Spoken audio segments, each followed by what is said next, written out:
ઠાકોર સમાજ બોળી સંખ્યામાં બેઠા છે. તારે કહું છું કે બંધાને સમર્થન આપજો. જે સમાજે બંધારણ કર્યું છે એને સમર્થન આપજો.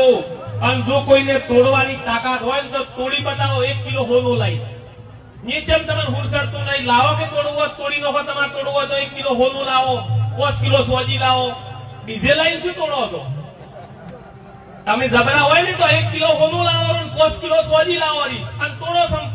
સમાજના બંધાને ખબર પડે. મારું સમાજ સૌના ભલા માટે કામ કરતી હોય. એક દાડો એવો હતો ઠાકોર સમાજની બધા વાહ વાહ કરતા હતા. હમણાં છેલ્લા 2 દિવસથી ઠાકોર સમાજની બધા લોકો મજાક કરી રહ્યા છે. માટે સમાજે મા બાપ છે એને સમર્થન આપો. ગામમાં ખૂબ ભાઈચારાની ભાવના રાખો. એકબીજા સમાજની જોઈ અને ખેતીની શરૂઆત કરો. 4 મહિને વાળની પેટર્ન બદલવાની, 4 મહિને કપડાની પેટર્ન બદલવાની અને ખેતીમાં 4 આન 4. તમે વાળમાં મથો છો વધીને વચ્ચે શું વાળ? એના કરતા સવારે ઉઠીને હારી 4 ગાયો રાખો, 4 ભેંસો રાખો.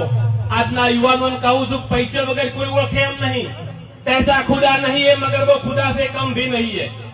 जो दारू पीने પડ્યા છો તો કે એમાં શેટે થાય છે અને 25 રૂપિયા કમાણા હશો તો કે એમાં લગતે થાય છે. માટે આ જવાની છે, કાલ જતી રહેવાની છે. પણ દોધ પાડી ન જાય ની ખબર રાખજો. ગુંડા સોલી ન જાય ની ખબર રાખજો. આજ તમે બાઈક હાકો છો ને, આજ તમે પડશો હાલ ખબર નહીં પડે. એની કળતર તમને 40 વર્ષ થાય. ઈ દાડે યાદ આવશે કે મારે બેટું માપી હે જાવ તો સારું. એટલે જવાની એનું નામ જવાની છે. ખૂબ ધંધામાં ધ્યાન આપજો, ખૂબ શિક્ષણમાં ધ્યાન આપજો, ખૂબ તમારા સંતાનોને ભણાવજો.